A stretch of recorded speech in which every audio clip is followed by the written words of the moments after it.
What's up, my YouTube friends? In this video I would like to share my ideas and opinion on if you should use GarageBand or Logic Pro. First of all, a small disclaimer: I'm not a professional musician, I'm a hobbyist. I have a couple of tracks on Spotify and my first release is coming out rather soon. I'm doing a music diploma and I'm learning how to use Logic Pro, but again, I just produced a couple of tracks. At the same time, most of people who are thinking should they use GarageBand or Logic Pro are also not professionals and may not become professionals ever. So they might think that investing into more professional software is a worthwhile investment, but are they actually right? And I have produced several tracks in GarageBand. I have also produced some tracks in FL Studio, and I produced and mixed some tracks in Logic Pro. And here is my opinion on what is the difference between two when it comes to, let's say, hobby and semi-professional music production. First of all, I do believe that Logic Pro and GarageBand are coming from the same code base. And when you go to Logic Pro from GarageBand, you still feel kind of home, especially in a simplified mode. It still works fine and it does look okay for you, so you're not getting completely lost. Logic Pro obviously provides lots of more plugins and lots of more sounds, but if you're just a hobbyist musician, it doesn't often help, it can actually confuse you more. But at the same time, I would like to get this straight. GarageBand is intentionally limited, so it is not impossible, but a bit more difficult for you to provide a decent track. One of the biggest limitations is that you can't see your sound level in decibels and you can't see your peak levels, which is extremely annoying when you're trying to mix things and when you're trying to master things. There are workarounds for this. For example, you can install third-party plugins, or you can learn how to use the GarageBand level indicator, which is possible to kind of deduce your decibels level from this indicator. Obviously, it's not going to be accurate by any means, but it can be good enough for you. And you can also just try to master in some other program. Logic Pro provides all these capabilities and more than that, but does it worth £200 or whatever the cost for Logic Pro is now of investment? People do tend to think that investing in a more professional software will make the music magically better, but it won't. If you are a bad musician in GarageBand, most likely you're going to be a bad musician and producer in Logic Pro and any other program. It's less about the program and it's more about you knowing how to do your stuff. In addition to that, it's not only the software which is important. It is also your headset has to be professional, so if you have an expensive software but cheap headset, your music will not sound great anyway.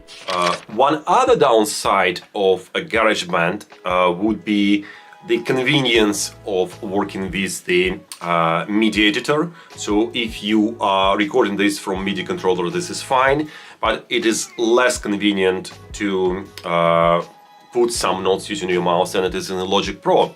And it seems like making sense because GarageBand is kind of tailored for more live recordings. So you can record live your instruments, you can record live your MIDI controller, and less optimized for electrical musical production. You can also see this by the fact that there is no sound synthesis or no proper sound synthesis plugin in a GarageBand, at least of the shelf.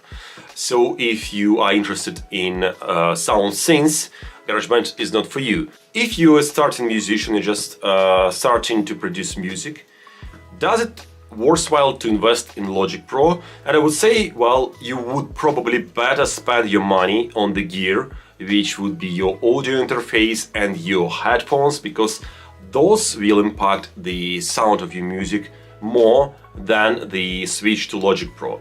And when you produce, let's say, 10 or something like this tracks in GarageBand and they sound decent, if you feel that producing music is your cup of tea, then you can actually switch to Logic Pro, and the switch will not be very difficult and you will be able to use all your GarageBand projects in Logic Pro without any issues. They just work plug and play. You just open them in Logic Pro and they just work. Funny thing though is that I find the kind of limiting nature of GarageBand as helping when I'm producing music. Lots of features which exist in Logic Pro, and frankly speaking, many of them I don't use, and I don't know like half of them what they are for in the first place. When they are taken away, my workflow becomes actually more streamlined. I like the pitch editor or timing editor in GarageBand more. It feels just less convoluted. It obviously less powerful, but still it does the job for me. I like the automation in GarageBand because it's also very streamlined and there is no bells and whistles. It's just the minimum viable product for automation that you have. And I also like the fact that I have limited number of plugins in GarageBand, and I actually went even more than that, and I created a list of plugins that I'm using in my tracks, and I'm not using anything else unless I really have to, and unless I know why I may want to use this other plugin.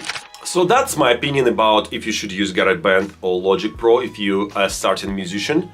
Please let me know in the comment section below if you agree with that, if you think we should use some other software, Ableton Live, Apple Studio, or something else, probably LMMS, the free open source music production software.